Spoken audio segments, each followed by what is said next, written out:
कथा जीवन की व्यथा को समाप्त करती है। रजन्येशा घोर रूपा घोर सत्व निवेशिता। भगवान ने कहा इस घोर रात्रि में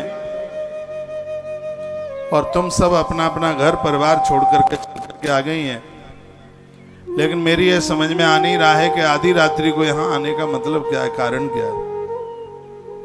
अच्छा, मुझे ऐसा लगता है कि तुम्हारे घर में तुम्हारी सास ने तुम्हारे साथ झगड़ा किया है, तुम्हारा जेठ या देवर तुमसे लड़ा है। दुशीलो दुर्भगो वृद्धो जड़ो रोग धनो विवाह। अगले शब्दों में भगवान ने कहा अच्छा, ऐसा लगता है कि तुम अपने पति को छोड़ के तो नहीं आ गई, इसलिए क्योंकि वो क्रोधी है, इसलिए तो नहीं कि वो रोगी है, इसलिए तो नहीं कि वो धनहीन है। ये कृष्ण के कुछ शब्द थे। भगवान कहते हैं गोपियों भर्तु सुष्णम स्त्रीणाम परमो धर्मो यमाया।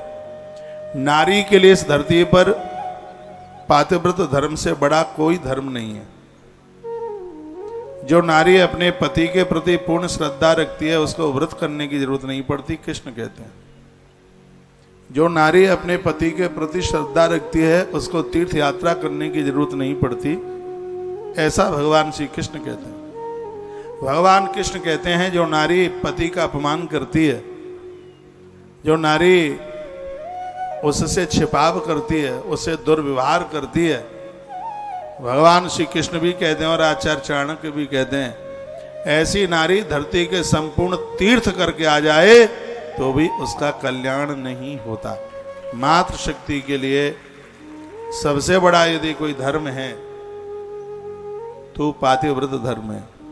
इसलिए तो नारी से बड़ा धरती पर कोई दिखता नहीं है। पातिव्रत धर्म की महिमा स्वयं भगवान श्री कृष्ण अपने मुख से करते हैं और कहते हैं गोपियों, क्या तुमने इस धर्म को तोड़ दिया है? क्या तुम अपने अपने पति को छोड़ करके यहां आ गई हो? क्या तुम्हारे इन बच्चों को बिठाइए पहले, दोनों को।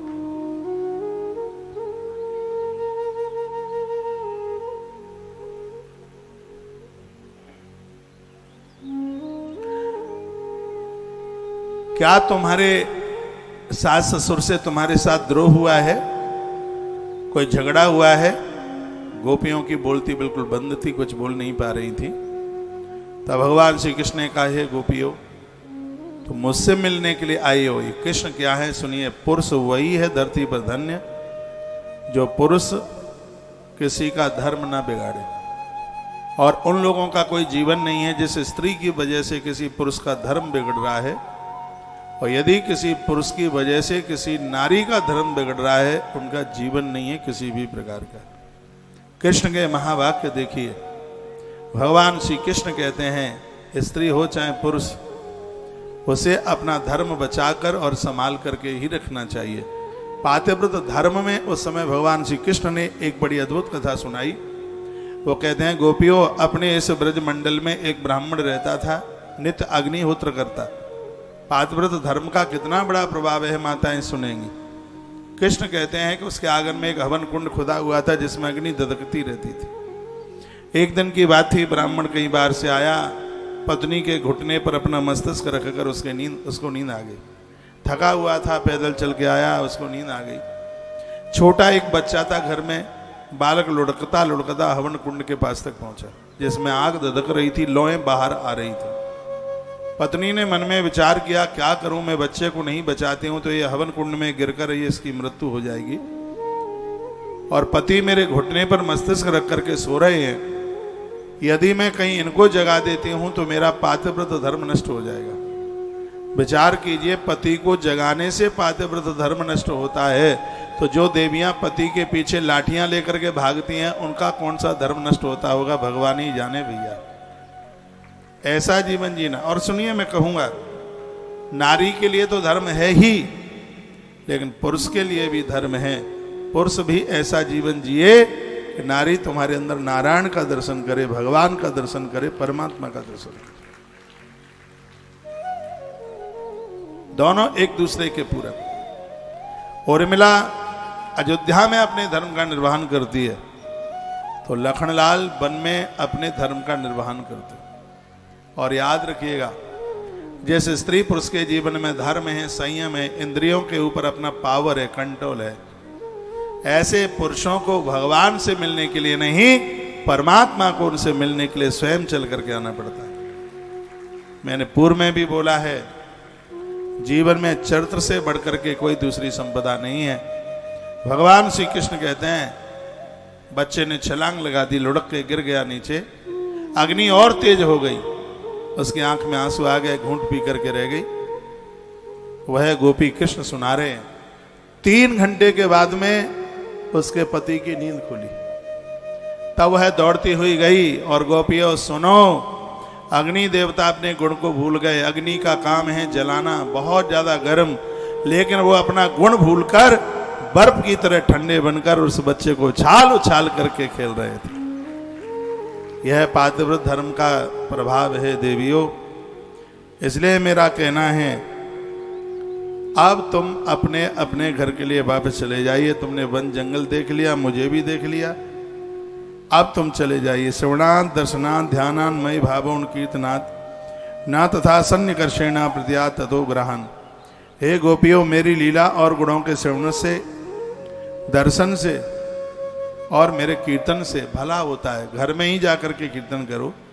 रात्रि के समय में भगवान कहते हैं, रात्रि के समय में नारी घर के बाहर सुरक्षित नहीं है और दिन के समय में पुरुष घर में सुरक्षित नहीं है। ये दोनों बात समझ लीजिए। रात्रि के समय में तो नारी घर के बाहर सुरक्षित नहीं है और दिन में ये पुरुष घर में सुरक्षित नहीं है। अब आप कहोगे पुरुष को क्या दिक्कत है घर में रहने से? ये आलसी होगा, प्रमादी होगा, कंडे खाएगा, क्या खाएगा घर में रहेगा? दिन है कमाने के लिए। और मैं तो बहनों को बोलता हूं कि जैसे ही 9-10 बजे इनको धक्का दे के घर से बाहर करो, कुंदी लगा लो और कहो जाओ कमाने के लिए। पुरुषों के लिए दिन कमाने के लिए है। यदि यह दिन आप कमाने में नहीं लगाओगे तो बहुत पीछे चले जाओगे। और आज का समय यह है कि रिश्तेदार भी तब ही वैल्यू समझते हैं जब 2 टका आपके पास है, 2 पैसा आपके पास है। ठन पाला मदन गोपाला, कौन पूछता है जिसके पास कुछ नहीं है? धर्म जीवन में बहुत ज्यादा जरूरी है, तो अर्थ भी तो जीवन में बहुत ज्यादा जरूरी है। जीवन में 4 चीजों का होना बहुत ज्यादा जरूरी है। इसे 4 पुरुषार्थ कहते हैं, धर्मार्थ काम मोक्षाणाम। धर्म, अर्थ, काम और मोक्ष। मैं एक इंडेक्स आपके बीच में परोस रहा हूं और ये देखिए, जीवन में 4 चीजों का होना जरूरी है। धर्म का होना जरूरी है, जितना धर्म का होना जरूरी है उतना ही अर्थ का होना जरूरी है। जितना अर्थ का होना जरूरी है उतना ही परिवार का होना जरूरी है। आप अपने घर में माता पिता से दूर चले गए हैं, कुटुंब खानदान से दूर चले गए हैं। आपने जीवन में इतनी बड़ी भूल कर दी है कि इससे बड़ी भूल ही नहीं कोई दूसरी हो सकती। जीवन में जितना भगवान की आवश्यकता है, जीवन में उतने ही पैसे की आवश्यकता है, उतना ही परिवार की आवश्यकता है और उतना ही भजन करके कल्याण की आवश्यकता है। 4 चीजों का जीवन में होना बहुत ज्यादा जरूरी है।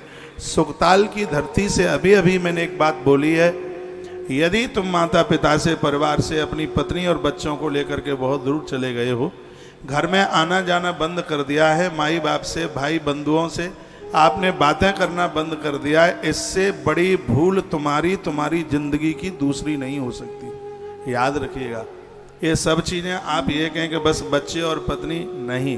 पत्नी अपनी जगह पर, पत्नी की महिमा है। दुनिया आपको छोड़ देती है, लेकिन जिसके साथ 7 भामरें पड़ी हैं, ऐसे अच्छे माता पिता की कन्या तुम्हारी पत्नी बन करके आई है। सुदामा चरित्र में आता है, तुम्हारी छाया तुम्हारा संग छोड़ देगी, लेकिन 7 भामर पड़ने वाली तुम्हारी घरवाली आपका संग नहीं छोड़ेगी। ये पत्नी का व्याख्यान है। मैं बाजारू स्त्रियों की बात नहीं करता, मैं उनकी बात कर रहा हूं जो 7 भामर डलकर, फेरे लेकर के मंडप के नीचे बैठकर, और जो तुम्हारी पत्नी बन के आई है वो कभी तुम्हारा संग छोड़ेगी नहीं। मैं यह भी इस व्यासपीठ से निवेदन कर रहा हूं, बच्चों का लालन पालन कीजिए, पढ़ाइए लिखाइए, परिवार का ध्यान रखिए, लेकिन जितना भगवान जीवन में जरूरी है उतना ही जिंदगी में माँ बाबूजी जरूरी है। इनके आशीर्वाद के बिना कुछ भी नहीं होता। जब इनका आशीर्वाद होता है तो पिता में भीष्म को इच्छा मृत्यु का वरदान मिल जाता है। धरती पर बड़े बड़े आशीर्वाद हैं, लेकिन माता पिता से बढ़कर के आशीर्वाद नहीं है कोई, इनसे बढ़कर के सेवा नहीं है कोई। उपनिषद में कथा थी है, सुन लो, 1 मिनट की बात है, फिर आगे मैं बढ़ रहा हूँ। और ये कथा, ये सिद्धांत मुझे बड़ा प्रिय लगता है। जब यह जीवात्मा परमात्मा के यहाँ से मृत्यु लोक के लिए आ रहा था तो जीव रो पड़ा। जीवात्मा ने कहा, प्रभु आप मुझे अकेले धरती पर भेज रहे हो, मुझे धरती पर कौन संभालेगा? भगवान ने कहा, तेरे जाने से पहले मैंने 2 फरिश्तों को धरती पर 2 लोगों को तुझे संभालने के लिए भेज दिया है। जीवात्मा ने कहा, मुझे भूख लगेगी, होठों की भाषा कौन समझेगा? का उसके लिए मैंने 2 भेज दिए। चलना चाहूँगा, कौन चलाना सिखाएगा? का उसके लिए 2 भेज दिए। पढ़ने लिखने का मन होगा, कौन व्यवस्था करेगा? कहा उसके लिए भी 2 मैंने भेज दिए। फिर कहा गया है कि मुझे कुछ चीज़ों की जरूरत होगी, उनकी पूर्ति कौन करेगा? परमात्मा ने कहा उसके लिए भी 2 मैंने धरती पर भेज दिए। तो उसे जीव ने कहा कि आदमी एक और हर काम के लिए 2-2, तो ये तो हजारों हो जाएंगे, इनको संभालूंगा कैसे? भगवान ने कहा 1000 नहीं होंगे, फिर 1000 का काम करने वाले 2 ही होंगे। तो जीव ने भगवान को पूछा कि ऐसा कौन सामर्थ्यवान है जो 2 ही 1000 का काम कर देंगे? भगवान ने कहा हजारों का काम करने वाले 2 ही है, 1000 शायद कर भी ना पावे जितना वो 2 कर दें। जीव ने कहा प्रभु बताइए तो सही। जीवात्मा बोला वो 2 कौन है? भगवान ने कहा एक है माँ और दूसरा है पिता, जो अपनी औलाद के लिए 1000 ना कर पाए वो ये 2 अकेले कर दें। जीव रो पड़ा और कहा भगवान, तो ऐसे माता पिता का तो मैं ऋणी हो जाऊंगा, इनका कर्जदार हो जाऊंगा, इनके ऋण का चुकता कैसे करूंगा? भगवान ने कहा ऋण का चुकता हो जाएगा। जब तेरी गृहस्थी बसे, तेरे पत्नी आवेगी, तेरे बच्चे जन्म लेंगे, तो अपने पूरे परिवार के सहित उस बूढ़े माता पिता की सेवा करना। उनका तुझे ऐसा आशीर्वाद मिलेगा, इधर से तू अकेला जा रहा है बेटा, तेरी सौगंध उधर से तुझे लेने के लिए मैं स्वयं धरती पर चल करके आऊंगा। भगवान ने माता पिता की सेवा और उनके आशीर्वाद की महिमा इस जीवात्मा को समझाई। 4 पुरुषार्थ हैं, धर्म अर्थ काम और मोक्ष, 4 है। मैं कहूँगा जीवन में जितना धर्म आवश्यक है, जीवन में उतना ही अर्थ आवश्यक है, पैसा उतना ही आवश्यक है। पैसे का दुरुपयोग मत कीजिए, बड़ी मेहनत से कमाया जाता है। धन धर्म के लिए होता है, उठ पटांग कार्यों के लिए नहीं। संपदा 3 प्रकार की होती है, जो आप पैसा कमाते हैं। धन 3 तरह का है, लक्ष्मी, अलक्ष्मी और महालक्ष्मी। लक्ष्मी, अलक्ष्मी और महालक्ष्मी। जो पैसा जुआ में, जो पैसा कुकर्मों में, गलत कामों में खर्च किया जाता है, अलक्ष्मी है, कल्याणकारी नहीं है, नाश करने वाला है वो पैसा। पैसे में 48 दोष है। लोग कहते हैं व्यापार नहीं रहे, मैं कहता हूं क्योंकि मैं आप व्यापारियों के बीच में बैठता हूं, मुझसे ज़्यादा लोग, वही ज़्यादा लोग जुड़े हैं जिनके बड़े बड़े कारोबार हैं, बहुत बड़े बड़े व्यापार हैं। व्यापार बहुत है, पहले से ज़्यादा। आप कहते हैं इनकम नहीं है, इनकम भी बहुत है, तो फिर खर्चे फालतू हो गए हैं। घर में 5 लोग हैं तो 5 के पास 1-1 लाख रुपए का मोबाइल है। घर में 5 लोग हैं तो 5 लाख रुपए के तो मोबाइल हैं, और आप कहते हैं इनकम नहीं है, आप कहते हैं काम नहीं है। तो क्या ये ऊपर से टपका था सब? उस पर ध्यान नहीं है। पहले से आपके खर्चे बहुत ज़्यादा बढ़ गए, पहले नहीं थे उतने खर्चे। पहले से रसोई बढ़ गई है, पहले से ज़्यादा आपकी गाड़ियाँ बढ़ गई हैं। घर में जितने लोग हैं उतनी गाड़ी नहीं, घर में जितने लोग हैं उससे डबल गाड़ी। ऑफिस जाने के लिए गाड़ी दूसरी है, ससुराल जाने के लिए गाड़ी दूसरी है। वहाँ पता तो भी लगना चाहिए कि जय माता जी आए। अंदर गिद्दी भले ही ना हो, लेकिन बाहर तो छिलके पर चमक होनी ही चाहिए। ना व्यापार घटे हैं, ना कारोबार कम हुआ है, फालतू के खर्चे ज्यादा बढ़ गए। जीवन में धर्म, धर्म के साथ अर्थ, अर्थ हो लेकिन अर्थ विनाशकारी नहीं। अर्थ ऐसा हो जो समाज की सेवा करने वाला हो। क्या पहले लोगों के पास पैसा नहीं था? बहुत था। एक लक्ष्मी चंद सेठ हुए थे, वृंदावन में रंगनाथ का सोने का मंदिर बनवा के चले गए। जब भी वहां कोई जाता है तो कहता रंग लक्ष्मी ये मंदिर है, सोने का खम्मा है, उसमें आप गए होंगे। यह महापुरुष ऐसा काम कर गया है, जब तक यहाँ वृंदावन रहेगा तब तक लक्ष्मी चंद सेठ का नाम भी रहेगा। पैसा और काय के लिए होता है। ईश्वर ने आपको 2 पैसा जरूरत से ज्यादा दिया है, उसका दुरुपयोग मत करना। रात्रि को घर में आते हो, बच्चों के लिए खाने पीने की चीज लेके आओ, रोज लेके आओ, 365 दिन लेके आओ, इससे आपकी बरकत होगी। रात्रि को वापस लौटते समय घर में खाली प्रवेश मत कीजिए। भले ही एक आप चॉकलेट लेकर के आए, घर में कुछ लेके ही प्रवेश कीजिए। आप कुछ ही समय में आप अपनी बरकत देखिए।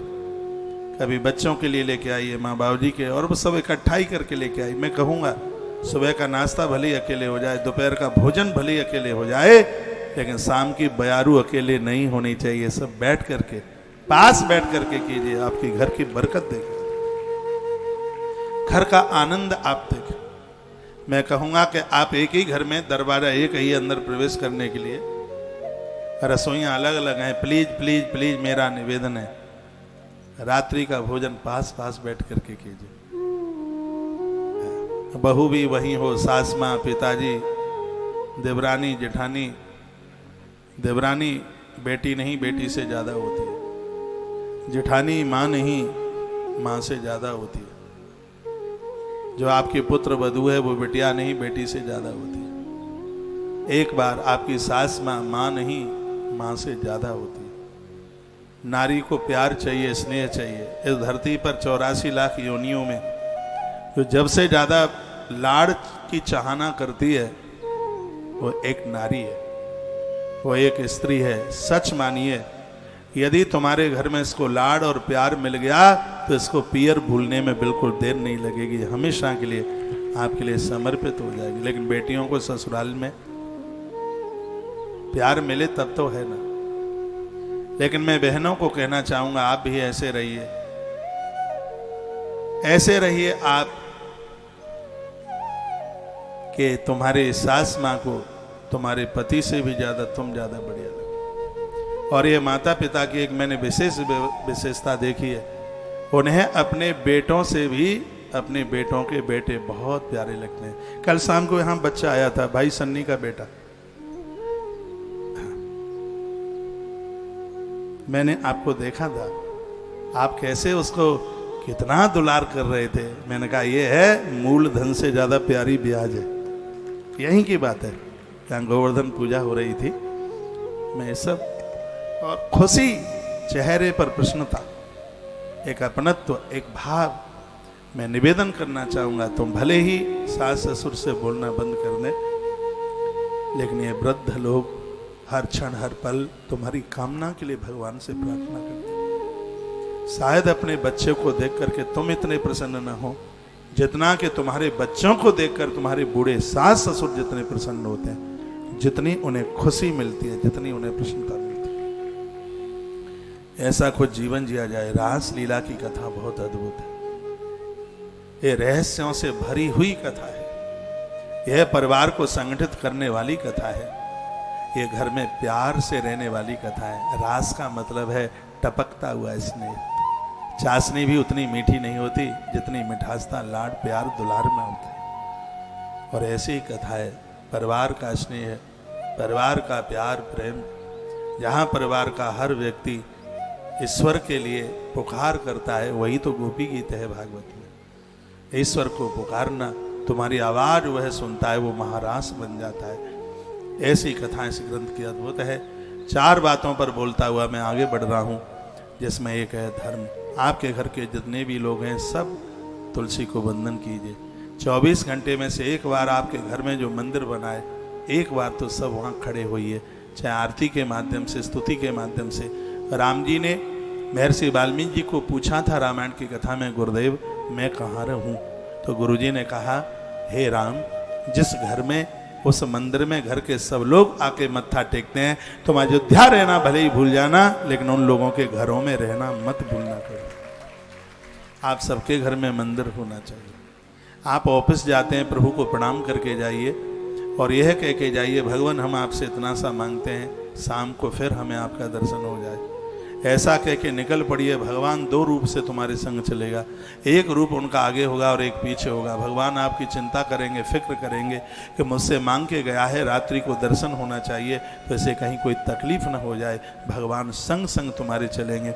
रात्रि को जब आप आते हैं, घर में प्रवेश करते हैं, तो जैसे ही आपने प्रवेश किया, बिना हाथ पांव मुंह धोए हुए, बिना कुल्ला किए हुए माता पिता आपको सबसे आगे मिल जाते हैं। उनको चरण छूकर उनका आशीर्वाद लीजिएगा। बच्चे मिल जाते हैं, उनके सिर के ऊपर हाथ रखिए, उन्हें गले से लगाइए। पत्नी आपको मिल जाती है घर में, एक बार उसको देख करके मुस्कुराइए। लेकिन कभी कभी ऑफिस की गर्मी तुम घरवाली पर ही आकर के निकाल देते हो। पूरे दिन भर तुम्हारा इंतजार करती है, प्रतीक्षा करती है तुम्हारे आगमन का, और तुम्हारा मुंह फूला होता है, कलीने की तरह कठोर होता है। बिल्कुल ऐसा मत कीजिए। दिन भर उसने आपका इंतजार, दिन भर उसने आपकी प्रतीक्षा की है, आप मुस्कुराइए एक बार। मैं माताओं को, बहनों को भी कहना चाहूँगा, जीवन का सबसे कठिन काम है परिवार चलाना। पैसा कमाना बहुत कठिन काम है। तुम घर में रहती हो, सच तुम्हें पता नहीं है ये परिवार चलाने के लिए कितनी मुसीबतें झेलता हुआ, कितनी बॉस की सुनता है, कंपनी कमांडर की सुनता है, कितनों की सुनता है वो, और सब माथे पर लादता हुआ कैसे परिवार चलाने के लिए वो दो पैसे कमाता है। जैसे उसने घर में प्रवेश किया, आप आड़े हाथों लेते हैं। क्यों? हमने कहा था ना थैला लेकर के जाते, सब्जी नहीं है क्या अपने बाप के हाड़ बना लूं, और आते ही लड़ जाती है, ऐसी भाषा बोलती है। खैर आप में तो ऐसी नहीं है, लेकिन प्राय बहुत ऐसा भी देखने को मिलता है। आदमी यहाँ टूट जाता है। आपके सहयोग से तो वो मुस्कुरा रहा है और आप ही उसको लड़ना शुरू कर देंगे, तो ये बेचारा कहाँ किधर जाएगा। मैं भाई लोगों को यह कहना चाहूँगा, आप घर में आते हैं, आप अफसर हैं तो अफसरगिरी बाहर छोड़ के आइए, आप अधिकारी हैं अधिकारीगिरी बाहर छोड़ के आइए, आप व्यापारी हैं सेठगिरी बाहर छोड़ के आइए। घर में तो किसी माँ के बेटा बन के आइए, घर में तो किसी पत्नी के पति और किन्हीं बच्चों के बाप बन करके आइए, किसी भाई के भ्राता बन के आइए।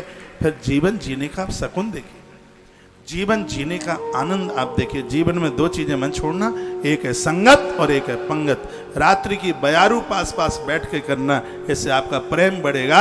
और मैं निवेदन करूंगा, घर में कभी एक दूसरे से मोबाइल पर बात मत कीजिए, आमने सामने बात कीजिए। माँ बेटा और पिता एक ही घर में रहते हैं, 8-8 दिन तक एक दूसरे से मिलते नहीं, फोन पर बात कर लेते हैं। नहीं, पास पास बैठिए, देखिए तो सही आपका घर कैसे वृंदावन बनता है, आपका घर कैसे काशी बनता है, और आपका घर कैसे सरयू के किनारे पर बसा हुआ धाम अवध बनता है। अयोध्या उसे कहते हैं जिसमें सत्य है, वृंदावन उसे कहते हैं जिसमें प्रेम है, और काशी उसे कहते हैं जिसमें करुणा है। एक बात और मैं कह करके आगे के लिए चलूंगा, ज्वाइंट फैमिली वो बड़े भाग्यशाली हैं जो सत्य के साथ जी रहे हैं। अयोध्या सत्य है, और ऐसे परिवारों की सुगंधी ऊपर तक जाती है जहां पर जिस घर में सत्यता है। हाथ जोड़ के निवेदन करूंगा, आप ज्वाइंट फैमिली के साथ रह रहे हैं और ईमानदारी के साथ जी रहे हैं, तो आप कलयुग में नहीं, आप सतयुग में जी रहे हैं। नहीं तो ज़्यादा यह सोचा जाता है कि अभी साजे का सब काम है, चुरा चुरा करके रख लो, और बाद में जब अलग हो जाएंगे तब ये पैसा काम में आएगा। याद रखना, चोरी का माल मोरी से निकल करके जाता है। जो परमात्मा आज दे रहा तुम्हें इतनी बरकत देगा, आप संभाल नहीं पाएंगे। सत्यता के साथ जीना, सत्यता के साथ जीवन जीना 1000 मनकों की माला में एक दमकते हुए हीरे की तरह है। जरूरत है बता दीजिए, कौन मना करता है। सत्यता को कभी भी मन छोड़िएगा। सत्य ही ईश्वर है। ईश्वर क्या है? सत्य ही ईश्वर है। और वो परिवार कभी बिखरते नहीं हैं जिन घरों में ऐसी सत्यता होती है।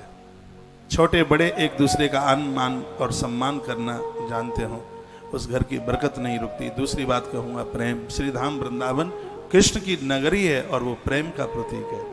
परिवार में प्रेम का होना बहुत ज़्यादा जरूरी है। आपको अपने बच्चे बहुत अच्छे लगते हैं, आपको भाई के बच्चे भी अपने बच्चों से ज़्यादा प्यारे लगने चाहिए। ऐसे परिवार कभी नहीं बिखरेंगे। छोटा भाई कभी भी तुमसे अलग ना हो, बड़ा भाई तुमसे कभी भी अलग ना हो, तो आप छोटे भाई की बहू और या बड़े भाई की भाभी का आदर करना सीखिएगा। वो कभी अपने पति को तुमसे दूर नहीं जाने देगी। और वैसे भी छोटे भाई की जो बहू है वो कन्या है। आपकी बेटी से बढ़कर के 4 कन्याएं होती हैं। हमारे ग्रंथों में वर्णन है कन्या 4 हैं। भगवान प्रभु श्री राम जी ने इसका वर्णन किया है, उसके बाली के सामने उन्होंने कहा है, सुन सठ सम कन्या ये चारी, अनुज बधू भगिनी सुत नारी। सुन सठ सम कन्या ये चारी, अनुज बधू, यानी छोटे भाई की जो पत्नी है वो कन्या है, वो बेटी है।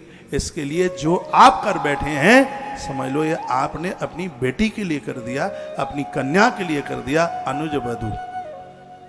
और भगिनी, बहन के लिए जो आपने किया है वो आपने अपनी बेटी के लिए किया है, भगिनी। और सुत नारी, बेटे की जो बहू है वो कन्या है। आपने अपनी बेटी के लिए जो किया है, बेटे की बहू के लिए आपने जो किया है, वही आपको मिला है जो आपने अपनी बेटी के लिए किया है। और एक अपनी बेटी, इन चारों को कन्या कहा गया है। और जिन घरों में इन मान मर्यादाओं का पालन किया जाता है, उस घर की बरकत को कोई रोक नहीं सकता। आग्रह पूर्वक मेरा निवेदन है, घर में प्रेम का साम्राज्य होना चाहिए। और एक बात का और मैं निवेदन करना चाहूँगा, जब तक मम्मी पापा हैं, अलग होना तो बहुत बड़ी बात है, अलग होने की सोचना भी मत। चूल्हा चौका भले अलग हो जाए, हृदय से कभी अलग मत होना। ज्यादा ही झगड़े होते हैं, ज्यादा ही कलह होता है, अब घर में बनती नहीं है बात। यदि बंटवारा होता है तो बंटवारे में बाहर के लोगों को बिल्कुल बुलाने की जरूरत नहीं है, ना मौसा को, ना मौसी को, ना फूफा को, ना और किसी को। यदि आप अच्छे लोग हैं तो बंटवारे सुनिए, बंटवारे में बांट होता है तो उसमें अपनी पत्नी को भी नहीं बिठाने की जरूरत है। ज्यादा भी मिल जाएगा तो पंच करेगी, तुम तो बुद्धू हो, तुम क्या हो, तुमसे क्या आता है, बस यही पंच होगा। वैसे तो भगवान करे नहीं कि बंटवारे की नौबत आवे, यदि कभी ऐसा होता भी है तो याद रखना, भाई भाई एक दूसरे के गले मिल करके कहना, भैया आज हम यहाँ संपत्ति बांटने के लिए नहीं आए हैं, हमें संकल्प लेकर के बैठे हैं कि तेरे बच्चे तेरा संग छोड़ देंगे, लेकिन ये भाई तेरा संग नहीं छोड़ेगा। रात के 12 बजे भी तेरी आवाज होगी तो तेरे चारपाई के बगल में कहीं खड़ा हुआ मैं मिलूंगा तुम। ये ग्रंथ हमारे ऐसी बात कहते हैं, इसी का नाम है वृंदावन। ऐसा प्रेम का साम्राज्य।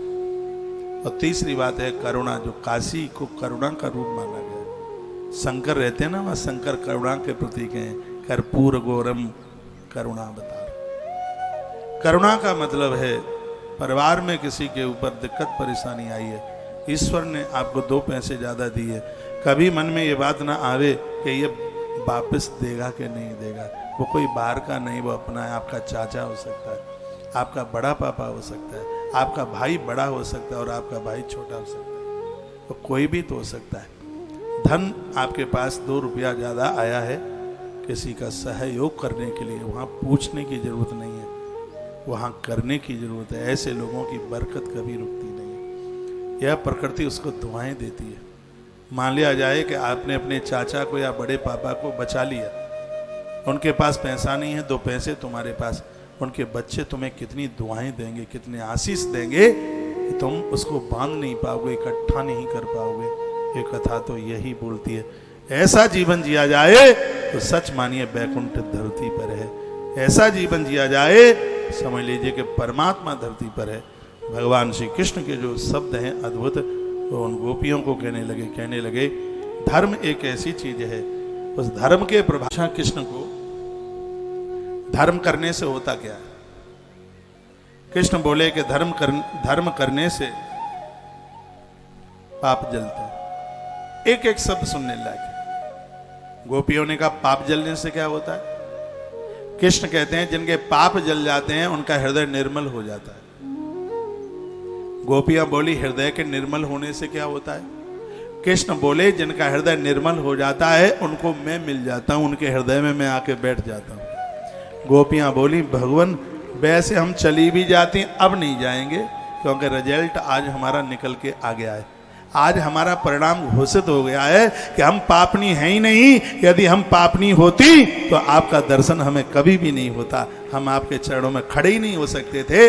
इसका मतलब हमारे पास पाप नहीं है। और गोपियों ने एक बड़ी अद्भुत बात कही। गोपियां कहती हैं हे गोविंद, वो कहती हैं कि हम आपके सामने जो खड़ी हैं विषयांस्तव पाद मूलम, हे भगवान, हम विषयों को छोड़ करके आई हैं। हमारे हृदय में किसी भी प्रकार की भोगता, किसी भी प्रकार की वासना और विलासता नहीं है। याद रखना, चाहे गुरु हो और चाहे हो भगवान, जब तक हृदय में वासना होगी, जब तक हृदय में कामनाओं की लोलुपता होगी, ना आप गुरु के पास बैठ पाएंगे, ना हम भगवान के पास बैठ पाएंगे, ना हम गुरुजनों के पास बैठ पाएंगे। गुरुजनों के पास बैठने के लिए, संत महापुरुषों के पास बैठने के लिए हमारे अंदर वासना की गंध न होनी चाहिए। बिल्कुल ईश्वर के पास बैठने के लिए वासना की गंध नहीं होनी चाहिए। बिल्कुल लोग तीर्थों में भी अपराध कर देते हैं, मठ मंदिरों में भी वो अपराध कर देते हैं। ये दुर्भाग्य की बात है। गोपियों का संदेश सुनिए। गोपियों की आंख में आंसू आ गए। गोपियों ने कहा, भगवान, हमारे अंदर भोग नहीं है, हमारे अंदर वासना नहीं है, हमारे अंदर विलासता नहीं है। हम सब अपने अपने पति से संतुष्ट हैं। हम कभी अपने सास ससुर से लड़ते नहीं हैं। ये गोपियों के शब्द थे। भगवान, हमारे हृदय ने स्वीकार किया है कि आप ईश्वर हैं, आप भगवान हैं, और आप भगवान न होते तो आपके प्रति हमारा समर्पण न होता। यदि आपके अंदर वासना की थोड़ी भी दुर्गंध होती, ये गोपियां प्रमाण पत्र दे रही हैं, यदि हमें ऐसा पता कहीं किंचन मात्र भी लग जाता कि आपके चरित्र में खोट है, तो हे श्याम सुंदर, आधी रात्रि को तुम्हारे पास हम कभी भी नहीं आते। ये गोपियों के शब्द। इसका मतलब है गोपियों का चरित्र उज्ज्वल है। बिल्कुल वो कहते हैं, विषयांस्तव पाद मूलम। हमारे अंदर भोग नहीं है, हमारे अंदर भोगों की लालसा भी नहीं है। बस ये आंखें एक क्षण आपका दर्शन करना चाहती हैं, आपकी मनोहर वाणी सुनना चाहती हैं। मन करता है आपकी खुली दृष्टि एक बार हमारे ऊपर अपनी निगाहें डाल दे, हमारा ताप परताप सब समाप्त हो जाए। इसलिए हम तुम्हारे पास चल करके आ गई हैं। हमें कोई संपदा नहीं चाहिए, हमें कोई संसार की सामग्री नहीं चाहिए। हे माधव, हम गरीब घर की जरूर हैं, लेकिन हमारे विचार गरीब नहीं है, हमारे विचारों में पवित्रता है। ऐसा गोपियां बोली। आपने कहा घर चले जाओ, पतियों के पास चले जाओ, तो ये हम आपसे सुनना चाहते हैं।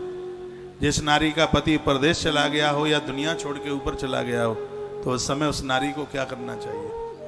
ये गोपियां किसी स्कूल में पढ़ने को नहीं गई, उनका एक एक शब्द वेदांत से भरा हुआ है। गोपियां कहती हैं, या तो किसी नारी का पति परदेश चला गया या दुनिया छोड़ के ऊपर चला गया, उस समय उस नारी को क्या करना चाहिए। कृष्ण बोले, वो अपने पति की फोटो तस्वीर रखकर रोज उसका दर्शन करे, चिंतन करे। गोपियां कहने लगी, ठीक है, आपकी बात मान ली हमने। मान लिया जाए कोई स्त्री कुंडी बंद करके अपने फोटो वाले पति की पूजा सेवा कर रही हो, और इतने में उसका असली पति परदेश से आ गया हो, उसने कहा हो किवाड़ खोलू, मैं आ गया हूं। अब आप ये बताइए कि फोटो वाले पति को नहलाती रहे कि असली पति आ गया उसके लिए किवाड़ खोल दे।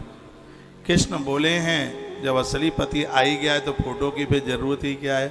तो गोपियां बोली, संसार फोटो की तरह है, असली पति तो आप ही है। अब आप हमारी देहली पर आए हैं, यह दरवाजा आपके लिए तो कभी बंद नहीं होगा।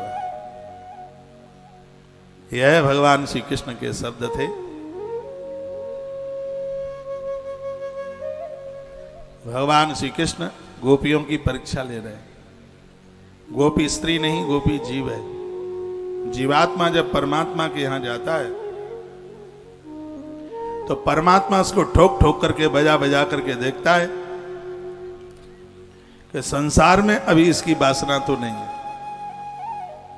ठोक ठोक के, बजा बजा के देखता है, अभी संसार में मन तो नहीं रम रहा। आज भगवान श्री कृष्ण ने देख लिया गोपियां पवित्र हैं अपने आप में। कृष्ण थोड़ी देर के लिए अप्रकट अंतर्ध्यान भी हुए। उस समय गोपियां बहुत रोई हैं। और गोपियों ने जो रुदन किया है, श्रीमद् भागवत में उसी को गोपी गीत के नाम से जाना गया। गोपी गीत का पाठ रोज किया करो। गोपी गीत का पाठ करने से हार्ट मजबूत होता है, कलेजा मजबूत होता है।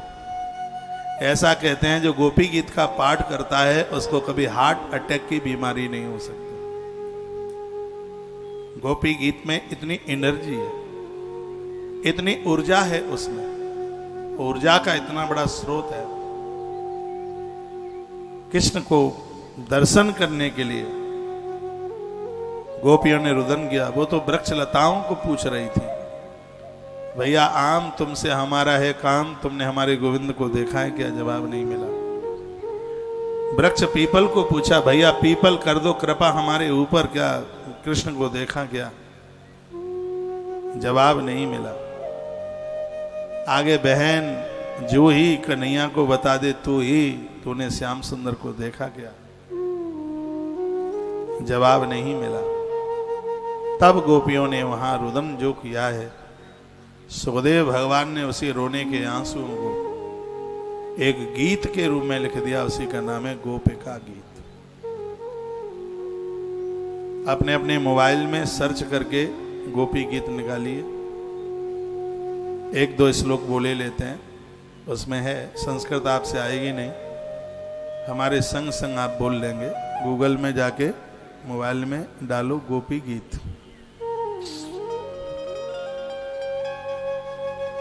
गोपियों ने जो गाया है सुखदेव भगवान ने वही लिखा है। और मैं चाहता हूं जितने आप पंडाल में बैठे हैं और मुझे टेलीविजन पर पूरी दुनिया में सुना जा रहा है, आप सब जहां बैठे हैं वहीं से गोपी गीत का पाठ कीजिए।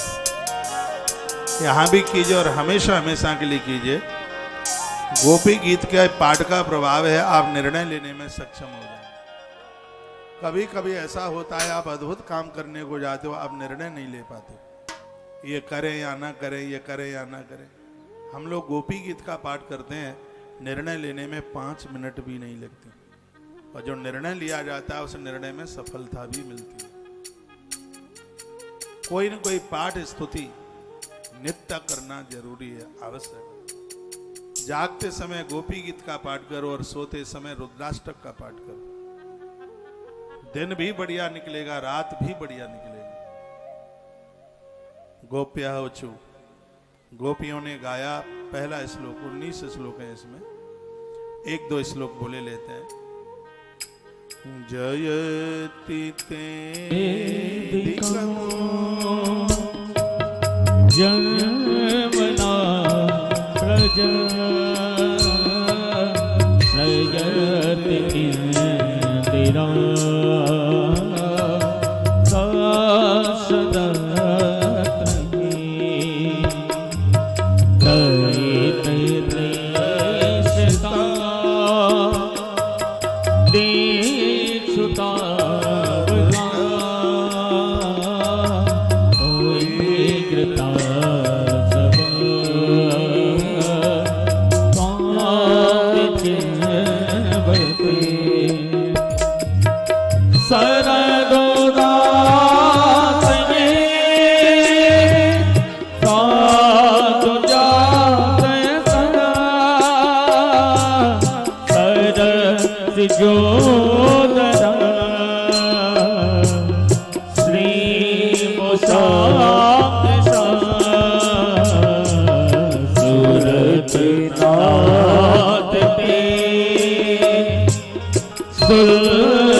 तभी तो सौंदर्य और मृदुलता की देवी मां लक्ष्मी हमेशा के लिए ब्रज मंडल में आके बैठ गई। लक्ष्मी मैया ब्रज में बैठी है बेलवन में, और ऐसे धीमे बजाओ, और ऐसे आकर के बैठी है कि मां लक्ष्मी ने आज तक जाने का नाम नहीं लिया। समाप्त हो गया होता, क्योंकि पूतना जहां गई वहां कोई आज तक बचा नहीं। लेकिन यह ब्रजंगना और ब्रजवासियों की रक्षा करने वाले हे श्याम सुंदर आप ही तो थे। व्याल राक्षसाद अजगर आया था मारने के लिए, उसको समाप्त करके आपने ब्रजवासियों को बचाया। और वर्ष मारुताद हवा के बवंडर तृणाव्रत आया, उससे भी आपने बचाया। वृषमयात्मजात वत्सासुर मारने के लिए आया। और इतना ही नहीं, इंद्र ने कुपित होकर इतना पानी गिराया, उस समय भी गिरिराज को उठाकर हे नटवर आपने हमारी रक्षा करी। हे श्याम सुंदर आपने हमारी रक्षा करी। न खल गोपिका नंदनो भवान अखिल देई नाम अंतरात्म दृक। यह श्लोक की पंक्ति बड़ी अद्भुत है। गोपियां कहती हैं तुम जैसे अच्छे लोग अकेले माता पिता के पुत्र ही नहीं होते। क्या कहा? न खल गोपिका नंदनो भवा। इसका अर्थ यह है कि सिर्फ आप नंद और यशोदा के ही पुत्र नहीं, संपूर्ण जगत की आप आत्मा है। आप ये ना सोच लेना कि आप नंद बाबा और यशोदा मैया के ही बेटा है, ऐसा नहीं है। संपूर्ण जीवधारियों की आप आत्मा है। जो अच्छे लोग हैं, महापुरुष लोग हैं, महात्मा लोग हैं, धरती पर कल्याण करने के लिए आए, ये अपने एक परिवार के नहीं है। और ना वो ये सोचते हैं कि हम किसी एक परिवार के। ऐसे लोग तो पूरी धरती की संपदा है, पूरी धरती के वो प्राण हैं। पूरी धरती का कल्याण करने के ही लिए ईश्वर ने उन्हें यहां पर भेजा है। गोपियों की आंख में आंसू आ गए। आपने आपको सिर्फ नंद बाबा और यशोदा मैया का बेटा ही न समझ लेना, आप तो संपूर्ण देहधारियों की आप आत्मा है। ब्रह्मा जी की प्रार्थना से विश्व की रक्षा करने के लिए तुम यदुवंश में अवतीर्ण हुए हो। बिखन सार्थ तो विश्व गुप्त सख उदयवान सात्वताम कुले। ब्रह्मा जी ने स्तुति करी थी, उनकी स्तुति को सुनकर के तुम इस जगत कल्याण के लिए इस धरा धरती पर आपका आगमन हुआ है, आप उत्पन्न प्रकट हुए हैं। वीरचिता भयम विष्णु धुर्यते चरण शाम संसतेर्भयात।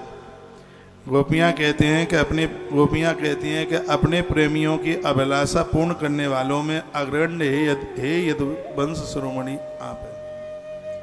जो लोग जन्म मृत्यु रूप संसार के चक्र से छूटना चाहते हैं वह आपकी शरण ले लेते हैं।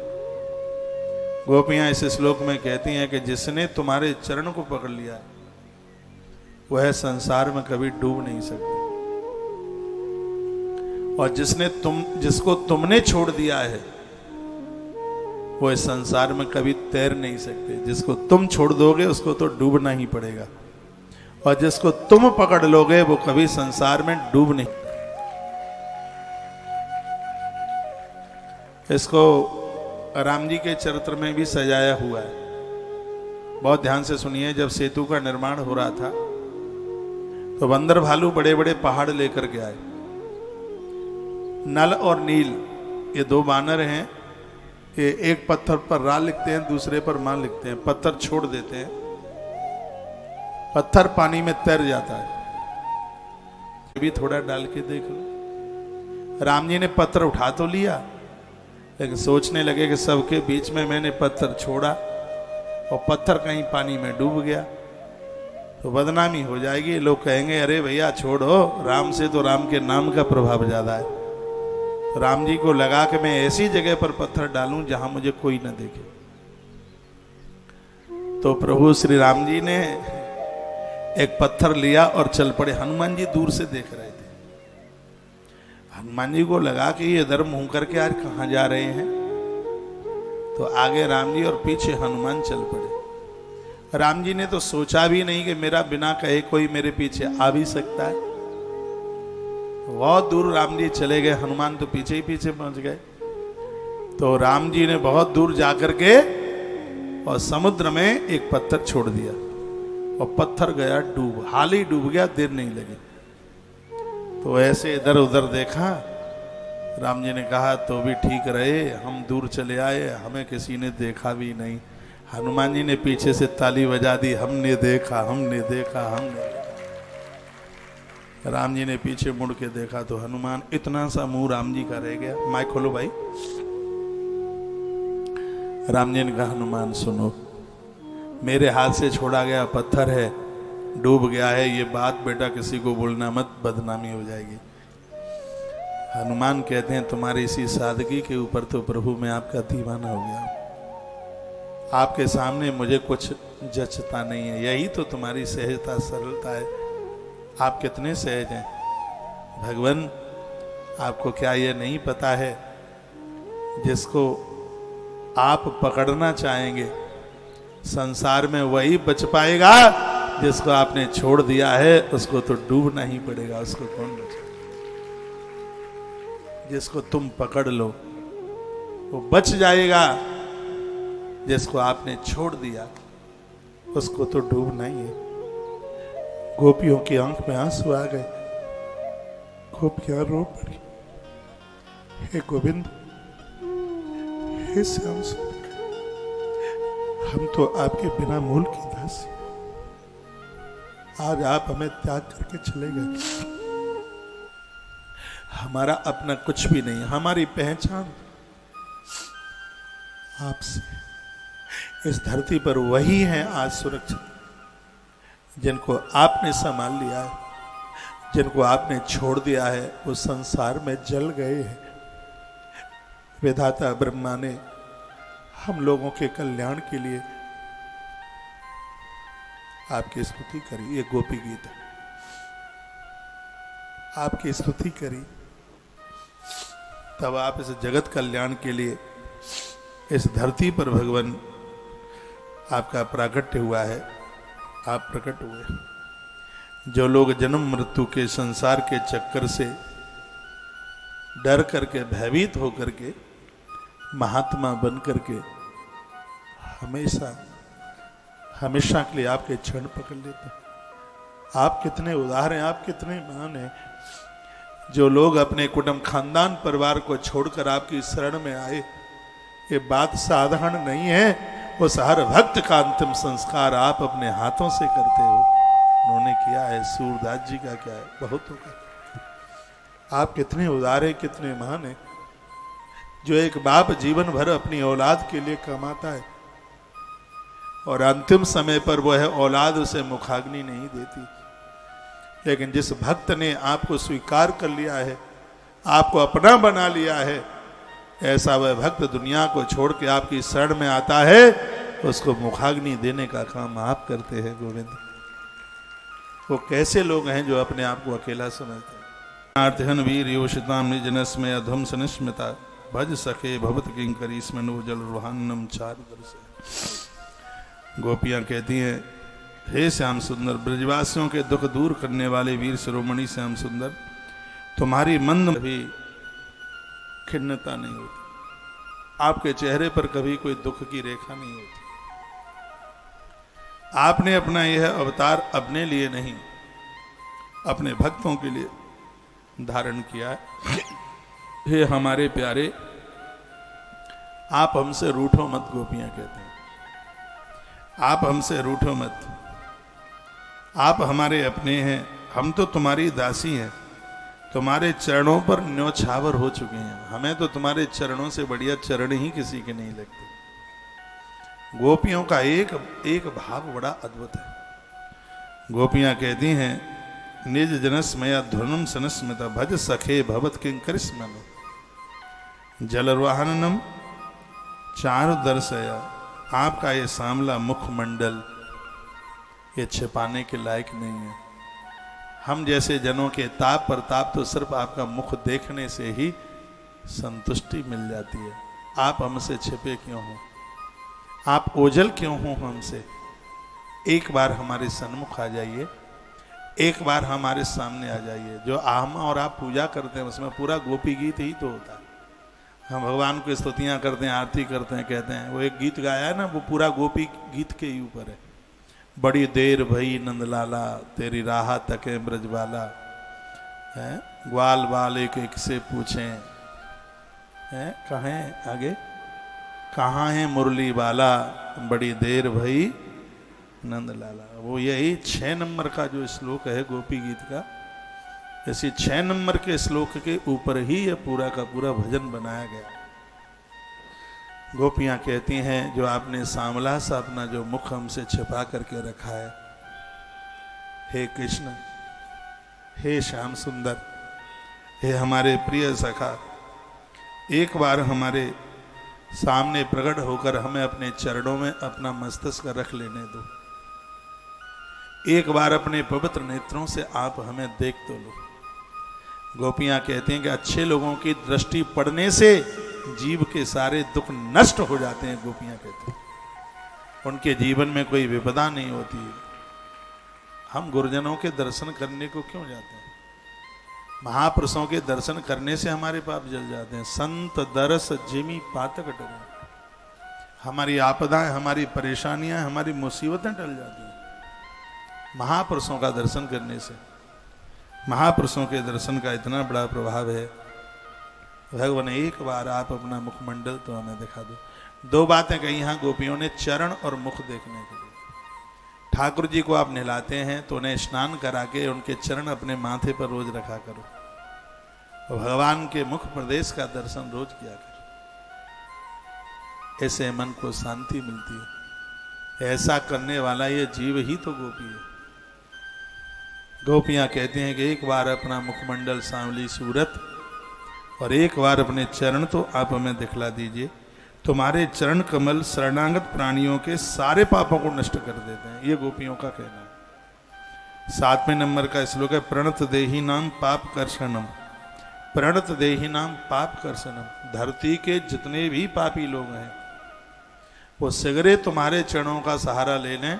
आंख के पलक को ऊपर नीचे से गिरने में देर लगेगी। गोपियां कहती हैं कि पापियों के पापों को जलने में बिल्कुल देर नहीं लगेगी। आपके चरण कमलों का इतना बड़ा प्रभाव। ये गोपियों के शब्द हैं। गोपियां कहती हैं तुम्हारे चरण कमल शरणागत प्राणियों के संपूर्ण पापों को जला करके खाक कर देते। तुम्हारे चरणों का इतना बड़ा प्रताप है। वह समस्त सौंदर्य माधुर्य की खान है। ठाकुर जी के जितने सुंदर चरण हैं उनके लिए सौंदर्य शब्द भी बहुत छोटा पड़ जाएगा। गोपी कहते हैं स्वयं लक्ष्मी जी उन चरणों की सेवा इसलिए तो करती है। ऐसे चरण कहीं दूसरी जगह नहीं है। आपके चरण इतने अच्छे क्यों हैं? गोपियां कहती हैं आपके चरण इतने अक्षर क्यों हैं? क्योंकि आप आचरणवान हैं। इसलिए जिसका चरित्र बढ़िया होता है उसका चित्र भी बहुत बढ़िया होता है। जिसका आचरण बढ़िया होता है उसका चरण भी बहुत बढ़िया होता है। गोपियां कहती हैं आपके पास आचरण है। तुम उन्हीं चरणों से जो हमारे बछड़ों के पीछे पीछे आप चलते हैं और हमारे लिए उन्हें सांप के फणों के ऊपर तक रख देते हैं। को कालिए का मर्दन किया था ना, हमारे लिए आपने अपने इतने सुंदर से चरणों को सर्प के फण के ऊपर रख दिया। प्रणत देहि नाम पाप कर्षणम तृण चरानुगम श्री निकेतनम। आपके यह दिव्य चरण जो गैया के बछड़ों के पीछे पीछे चलता है। इतना ही नहीं, फड़ फड़ार पे तम ते पदाम्बुजम, हमारे लिए। और आपने अपने ऐसे सुंदर चरण कालिए नाग के ऊपर रख दिए। कभी आपने अपने प्राणों की परवाह नहीं की। धरती पर तो लोग बहुत जन्म लेंगे, लेकिन हे श्याम सुंदर, गोपियां रो पड़ी, कहती हैं आप जैसा आपसे पहले कभी पैदा नहीं हुआ और आपके बाद भी अब कभी जन्म नहीं लेगा। गोपियां कहती, गोपियां तो परम भगत हैं। और याद रखिएगा ये गोपियां पूर्व जन्म की दंडकारण्य बन के वो ऋषि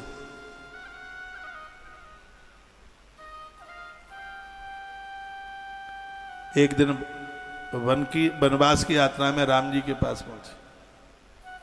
महात्मा लोग भगवान से कहा आज हम आपसे कुछ मांगने के लिए आए। राम जी ने कहा बोलिए क्या बात है? कहा हमें स्त्री बना दो। स्त्री बना दो? क्यों? जो सेवा पति की स्त्री कर सकती है वो दूसरा कैसे कर पाएगा? हम स्त्री बनकर आपकी सेवा करना चाहते हैं। मेरे प्रभु राम ने कहा एक नारी व्रत मेरा धर्म, ये तो टूटेगा नहीं। आप मेरे पास आए हैं तो मैं तुम्हें वायदा करता हूं आने वाले द्वापर में मैं कृष्ण बन करके आऊंगा। इस वन के जितने भी महात्मा हैं उन सबको गोपी बना करके उतार दूंगा ब्रजमंडल। वही दंडकारण्य बन के जितने भी महात्मा थे वही सबके सब गोपी बन करके आ गए। तो आज उन गोपियों की आंख में आंसू हैं। फड़ फड़ार पितम ते पदाम्बुजम। आपने हम लोगों के लिए अपने सुकोमल से चरण कैसे सर्प के फण के ऊपर रख दिए। अपने प्राणों की आपने चिंता नहीं करी। जो परहित परमार्थ के लिए जीवन जीता है वो अपने प्राणों की तन की भी चिंता करता नहीं है। गोपियां कहती हैं आप जैसा आपसे पहले कोई नहीं आया धरती पर, और आप जैसा आपके बाद में भी कभी आने वाला नहीं है। ये है कृष्ण। धन्य है वो धरती पर जो कृष्ण के अनुयायी हैं, जो कृष्ण के भगत हैं। धन्य है वो जो भगवान श्री कृष्ण के दास बन करके जी रहे हैं। गोपियां कहते हैं हे कमल नयन मधुरया गिरा बल्गु वाक्यया वदमनुग्रह पुष्कर क्षण। गोपियां कहते हैं कमल नयन तुम्हारी वाणी कितनी मधुर है। कृष्ण मधुर बहुत बोलता है। मधुरया गिरा तुम्हारी वाणी कितनी मधुर है। गोपिकाएं कहती हैं हे मधुसूदन कृष्ण तुम्हारी वाणी कितनी मधुर है। उसका एक एक पद, एक एक शब्द, एक एक अक्षर मधुराति मधुर है। जो 8 नंबर का श्लोक है गोपी गीत में, इसी श्लोक में से एक अष्टक बना है जिसका नाम है मधुराष्टक। अधरम मधुरम जो मधुराष्टक है वो इसी श्लोक में से पैदा हुआ है, समझ लो। गोपियां कहते हैं मधुरया गिरा आपकी वाणी कितनी मधुर है। और बलगु वाक्यया वो कहती है आपका एक एक शब्द, आपके मुंह से बोला गया एक एक शब्द, एक एक छंद मधुराति मधुर। मधुराति मधुर का मतलब है आपका एक एक शब्द मधुर को भी मधुर करने वाला है। ये गोपियां कहती मधुराधिपते है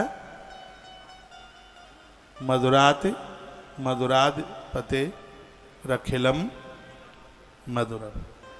गोपियां कहती हैं कि मीठे को भी मीठा करने वाला आपका शब्द है। आप मधुर को भी मधुर करने वाले हैं। तुम्हारी उसी वाणी का रसास्वादन करके तुम्हारी आज्ञाकारिणी यह है गोपियां आपकी दासी बनकर आपके चारों तरफ भ्रमण करती, जैसे भौरा मधुप घूमता रहता है उन फूलों के पास में। उसी प्रकार से हम आपके ऊपर मोहित हो गई हैं। और आगे क्या कहा, हे दानवीर। गोपियां कहती हैं हे दानवीर अब तुम अपना दिव्य अमृत भी मधुर उसका दान हमें कर दो। और जो आगे का जो श्लोक है इसको बोलकर मैं आगे चल रहा हूं। गोपियों ने कहा तब कथामृतम तप्त जीवनम कवि विरीडतम कलमसापहम श्रवण मंगलम श्रीमदाततम भुवि गृढ़ंते भूरिदांजना। गोपियां कहते हैं हे प्रभु तुम्हारी लीला कथा भी तो अमृत स्वरूप है। गोपियों ने भगवान की कथा को अमृत कह डाला। तब कथा अमृतम, जो आपकी कथा है वो अमृत है। ब्रह से सताए हुए लोगों के लिए वह जो कथा है वह जीवन है, समझ लो सर्वस्व। बहुत बूढ़ी माताएं दादा लोग कोरोना काल में कथाएं सुनना शुरू किया। कहा जाता था 4-6 महीने की है, कथा ने बचा लिया है, कथा ने 4 साल दे दी, अभी ये कथा बहुत साल और दे देगी। अभी गोपियां कहती है कि आपकी कथा मरने वाले व्यक्ति के लिए औषधि है। गोपियां कहती हैं। गोपियों ने कहा बड़े बड़े ज्ञानी महात्मा भक्त कवियों ने उसका गान किया, वह सारे पाप ताप तो मिटा देती ही है। ये कथा गोपियां कहती हैं सारे पाप ताप तो मिटाई देती है, साथ ही श्रवण मात्र से परम मंगल कर देती है। ये कथा इसमें वर्णन है श्रवण मंगलम, इसके सुनने से श्रवण मंगलम मंगल हो जाता है। इतना ही नहीं, श्रीमदाततम धनवानों के लिए ये कथा एक बहुत बड़ा दान है।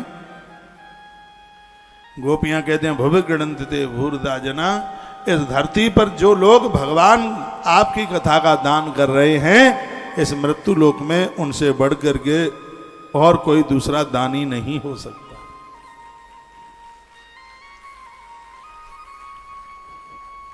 भगवान की कथाओं का दान हो। जब भी कहीं आप कथा सुनने के लिए जाते हैं तो अकेले नहीं, अपने साथ में औरों को भी लेके जाइए।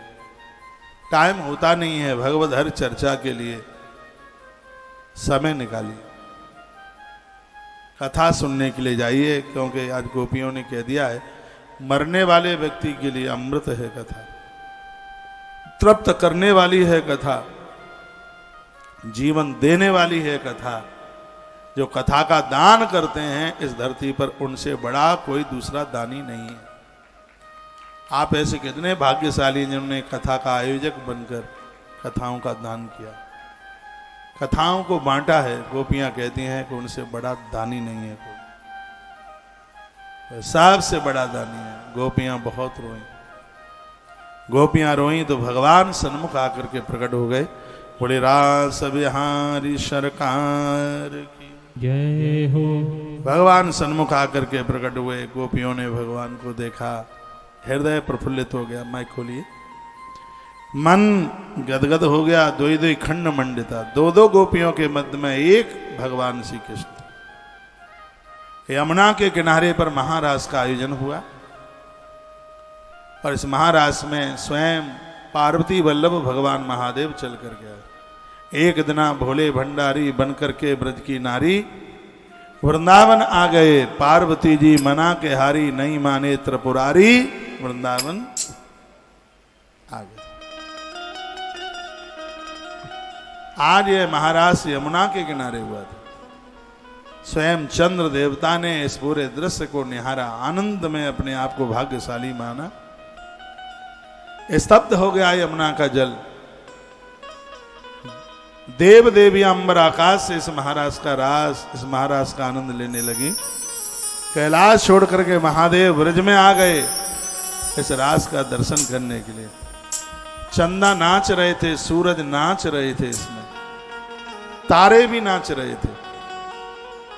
ऐसा माहौल बना था, पूरी धरती को आनंद हो रहा था। देखें दो तीन पंक्तियां, रास रचो है, रास रचो है, यमुना किनारे देखो रास रचो है।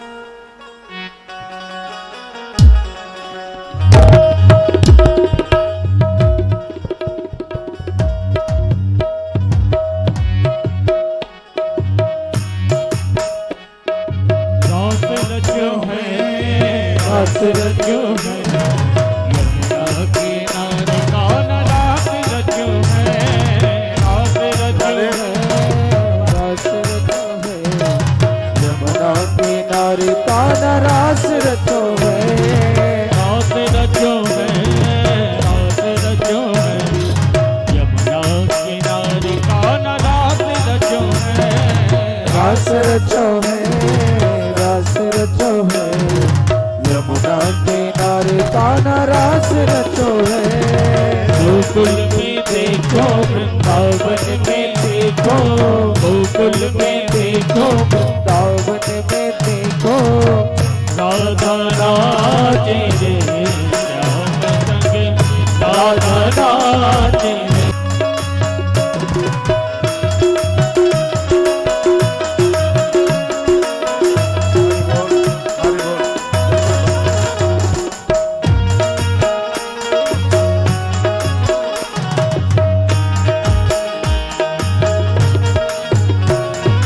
सूरज नाचे नाचे रे नाचे, सूरज नाचे नाचे, सूरज नाचे, चंदा नाचे नाचे तारगन, सूरज नाचे, चंदा नाचे नाचे तारगन। मन में रोवन गयो भगिनी पावन वृंदावन, ओ मन में रोवन गयो भगिनी पावन वृंदावन, ओ वृंदावन में यमुना तट पर कान्हा रास रचाए, हो वृंदावन में यमुना तट पर कान्हा रास रचाए। गोपी के संग कान्हा के संग रास रचाए हो, गोपी के संग राधा के संग मिलकर रास रचाए।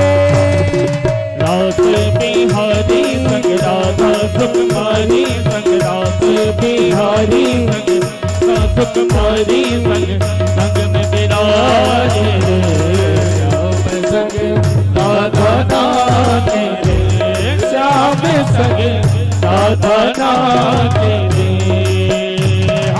रास रचो है, रास रचो है, यमुना किनारे कान्हा रास रचो है। ओ रास रचो है, रास रचो है, यमुना किनारे कान्हा रास रचो है। जय हो।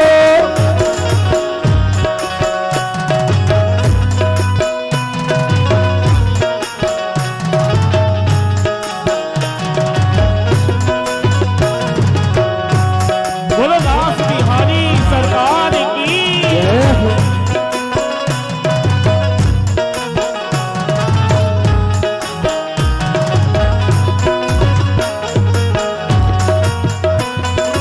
यमुना नाचे नाचे रे नाचे, यमुना नाचे नाचे नाचे, यमुना नाचे नाचे रे नाचे, यमुना नाचे गंगा नाचे नाचे सरयू संग, यमुना नाचे गंगा नाचे नाचे सरयू संग।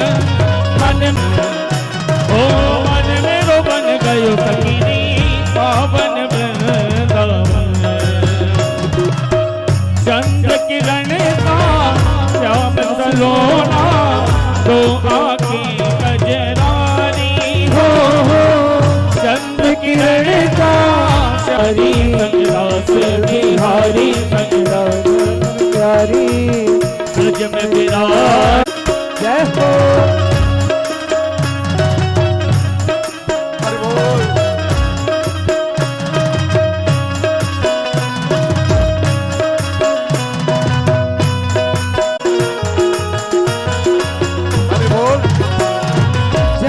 नाचे नाचे रे नाचे, ब्रह्मा नाचे नाचे नाचे, ब्रह्मा नाचे, शंकर नाचे नाचे नंदी संग, ब्रह्मा नाचे शंकर नाचे नाचे नंदी संग, मन में रोबन नाचे शंकर नाचे नाचे नंदी संग, मन में रोबन गया सवेरी पावन वृंदावन, मन में बन गयो पावन वृंदावन।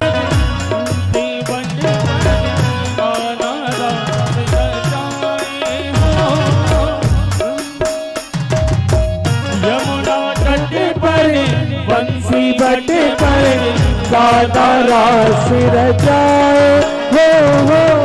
गोपी बन कर शंकर नाचे, गोपेश्वर कहलाए हो, गोपी बन।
वाली कथा, मेरी कथा में तो ये नाच गाना चलता ही नहीं है बिल्कुल। बैठ जाइए। अरे ले लियो बटुआ, बैठ जा मैया।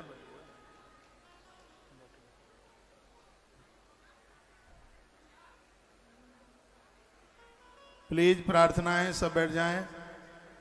इधर ये माताएं बैठ गई हैं, इधर आ जाइए, यहाँ जाइए, इधर आ जाओ। अरे जजमान की जगह खाली कर दो, इधर आ जाओ। ठीक है, पानी पीकर सुन लीजिए।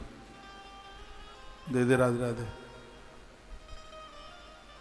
सुबह बिना बिस्किट के, बिना नमकीन खाए हुए यज्ञ में बैठे। पुरुषों के लिए कुर्ता धोती, धोती ना हो पावे तो कुर्ता पजामा चलेगा। और पहले से उन्हें जानकारी नहीं थी, बहुत माताएं साड़ियां लाई नहीं है। ब्राह्मण भी वहाँ होंगे आपके आसपास में। आपका बहुत बड़ा आग्रह है, आगे का ध्यान रखिए। अब के बार तो सलवार सूट में यज्ञ हो जाएगा, पर आगे से बिल्कुल नहीं होगा। आगे का ध्यान रखिएगा। यज्ञ की बड़ी महिमा है अपने आप में। विशेष रूप से कौशिक महाराज के आयोजन में आप पहुंचते हैं तो वाले दिन पुड़ावती के लिए। आपसे ही तो देश की गरिमा है, देश आपसे सुंदर लगता है। अभी भी जो माताएं साड़ी पहन करके, सिर ढक करके बैठी हैं, मेरे पास तो कैमरा नहीं है, नहीं एक बहन विजय लक्ष्मी बेंगलोर से दक्षिणी साड़ी में देखिए। और भी हमारी बहुत माताएं बहनें यहाँ बैठी हैं। आप भी ऐसे ही साड़ी पहन करके बैठे हुए तो ऐसे ही मैं आपके नाम लूंगा जी। आगे मेरी दीदी बैठी है, जब कर रही है, देखिए साड़ी में आप सब कितना अच्छा लग रहे हैं। कल यज्ञ आप बिना अन्न खाए हुए आप बैठेंगे और ये आप सबको मौका मिलेगा। रजिस्ट्रेशन जरूर ले लीजिएगा। वृंदावन से शुद्ध देसी गैया का घी रात को चल करके आज पहुंचा है। और इस आयोजन को हमने बिल्कुल हल्के में नहीं लिया है, बहुत आनंद में। इस कथा में हमने 9 घंटे का समय दिया है। कथा में जितना ये नाचने गाने में समय निकलता है उतना मैं कथा में एक्स्ट्रा देता हूँ। और सच तो यही है, बिल्कुल अभिमान वाली बात नहीं है। यदि चाहते होते तो यह कथा सुबह सूर्य उदित से सूर्य अस्त तक भी बरकरार चलती रहती बिना विराम लिए। कथा में बहुत आनंद आया है और आपने भी बड़ी भावुकता के साथ इस कथा को सुना है। आज भगवान का विवाह है, विवाह महोत्सव की कथा में जरूर सब हाजिरी लगाइए, कहीं जाएगा नहीं। कल छुट्टी का दिन है, कल कथा 4 बजे तक चलेगी। मैं तो 4 बजे के बाद यहाँ से प्रस्थान मुझे कल ही करना है। आप में भी बहुत लोग जाने वाले हैं, बहुत लोग रुकने वाले हैं। कल 4 बजे तक ही यहाँ रसोई है। कल शाम को, हाँ, वो 4 का 5 बजे तक, 6 बजे तक चलता रहेगा। मेरी टीम भी यहाँ से कल रात्रि को 7-8 बजे यहाँ से निकलेंगे, क्योंकि आगे के भी कार्यक्रम है। जो रुकना चाहेंगे वो रुकेंगे, जो जाना चाहेंगे वो जाएंगे। जो आपको रूम, जो आपको कमरे, जो आपको कक्ष दिए गए हैं, कल तक और हैं आपके पास में। उसके बाद में तो फिर यदि आप रुकते हैं तो वो आपको किराया आपको ही वहन करना पड़ेगा। जो भी जाएंगे अपनी चाबी कार्यालय में जमा करके जाएंगे। यानी कि हरिद्वार आप जाएं तो चाबी भी गंगा जी नवाने के लिए हरिद्वार ही ले जाएं। ज़्यादातर ऐसे ऐसा ही होता है। बड़ी दिक्कतें होती हैं, बड़ी परेशानी होती हैं। जहाँ भी आप रुकें वहाँ का कोई सामान भूल से भी ना चला जाए, इस बात का जरूर ध्यान रखिएगा। बिल्कुल अपने हिसाब से ऐसा लगे कि इस जगह पर इंसान ही रहे हैं। आने वाले समय में फिर दोबारा से हमें यहाँ जगह मिल जाए। किसी को लड़के झगड़ के जाएगा नहीं। चाय वाले दुकानदार के यदि पैसे वैसे हैं, उधार चाय पी है तो उसको आज कल में ही उसका निपटारा कर दीजिए। फिर चलते चलते फिर कहें कि हमें ध्यान ही नहीं रहा, हम भूल गए हैं। तो फिर भी जल्दी किसी भी कार्यक्रम में आपको बुलाया जाता है, आप जरूर पधारिए। आपके आने से आयोजन की भारी रौनक